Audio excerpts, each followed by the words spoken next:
অগ্নিগর্ভ হয়ে উঠল জঙ্গিপুর মহকুমার সুতি ও শামশেরগঞ্জ ব্লক। ওয়াকফ বিল প্রত্যাহারের দাবি। সুতি ব্লকের সাজুর মোড় ও শামশেরগঞ্জ ব্লকের নতুন ডাকবাংলো মোড় অবরুদ্ধ করে প্রতিবাদীরা। দুই জায়গাতেই দফায় দফায় পুলিশ ও বিক্ষোভকারীদের মধ্যে ইট বৃষ্টি লাঠিচার্জ করে। বিক্ষোভকারীদের ছত্রভঙ্গ করতে কাঁদানে গ্যাসের সেল ফাটানো হয়। এরই মধ্যেই সুতির সাজুর মোড় অগ্নিগর্ভ হয়ে ওঠে। পুলিশকে লক্ষ্য করে এলোপাথারি বোমা বর্ষণ করে উত্তেজিত বিক্ষোভকারীরা। পুলিশের বিরুদ্ধে গুলি চালানোর অভিযোগ উঠেছে। 3 জন গুলিবিদ্ধ বলে বিক্ষোভকারীদের পক্ষ থেকে দাবি করা হয়েছে। ফারাক্কার এসডিপিও মনিরুল ইসলাম খান জখম হয়েছেন। পরিস্থিতি সামাল দিতে সুতিতে কেন্দ্র বাহিনী মোতায়েন করা হয়, যদিও গুলি চালানোর অভিযোগ পুলিশের পক্ষ থেকে অস্বীকার করা হয়েছে। জঙ্গিপুর পুলিশ জেলা সুপার আনন্দমোহন রায় বলেন, পরিস্থিতি আপাতত নিয়ন্ত্রণে। ওয়াকফ বিল সংশোধনের দাবিতে জঙ্গিপুর মহকুমা টগবগ করে ফুটছে। রঘুনাথগঞ্জ থানার উমরপুরে পুলিশের বেশ কয়েকটি গাড়িতে আগুন ধরিয়ে বিক্ষোভ দেখান। রঘুনাথগঞ্জের 163 ধারা জারি করে মিছিল মিটিং বন্ধ, জমায়েত বন্ধের নির্দেশিকা জারি করেছে। এদিন সাজুর মোড় ও ডাকবাংলো মোড়ে 12 নম্বর জাতীয় সড়ক অবরোধ করে বিক্ষোভ শুরু করেন স্থানীয়রা। অবরোধ তুলতে গিয়ে পুলিশ পাবলিক সংঘর্ষ শুরু হয়। পুলিশকে লক্ষ্য করে ইট বৃষ্টি শুরু হয়। পুলিশ পাল্টা লাঠিচার্জ করে বলেই জানা যাচ্ছে। বিক্ষোভ দলের শামিল মুর্তুজা হোসেন বলেন, পুলিশের গুলিতে আমাদের 3 জন গুরুতর জখম হয়েছে। পরিস্থিতি নিয়ন্ত্রণে এলাকায় কেন্দ্র বাহিনী মোতায়েন করা হয়েছে।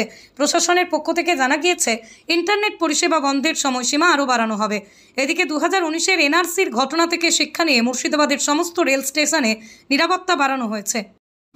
মুর্শিদাবাদের শামশেরগঞ্জ এলাকায় এই মুহূর্তে এক সাম্প্রদায়িক উত্তেজনার বাতাবরণ বিরাজ করছে, যেখানে সংঘর্ষ হয়েছে, লুটপাট হয়েছে এবং উভয় সম্প্রদায়ের মানুষ উত্তেজিতভাবে একে অপরের বিরুদ্ধে তারা মুখোমুখি রুখে দাঁড়ানোর কথা ভাবছে।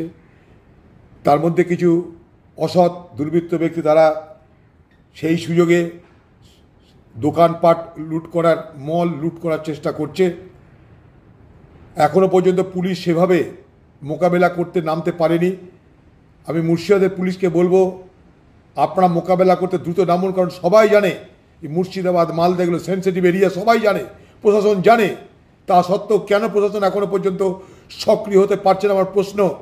পাশাপাশি সব সম্প্রদায়ের মানুষকে বলবো, মুর্শিদাবাদের মানুষকে বলবো, আপনারা সাম্প্রদায়িক সম্প্রীতি বজায় রাখতে হবে। সাম্প্রদায়িক সম্প্রীতি বজায় রেখেই আমরা ভালো থাকবো। কেউ কারোর উপর আঘাত করে আপনারা সুখে থাকবেন না।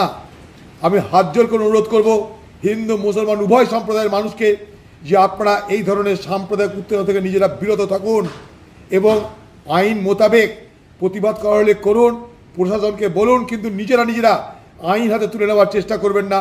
হাত জোর করে মুর্শিদাবাদের মানুষের কাছে এটা আমার অনুরোধ থাকলো।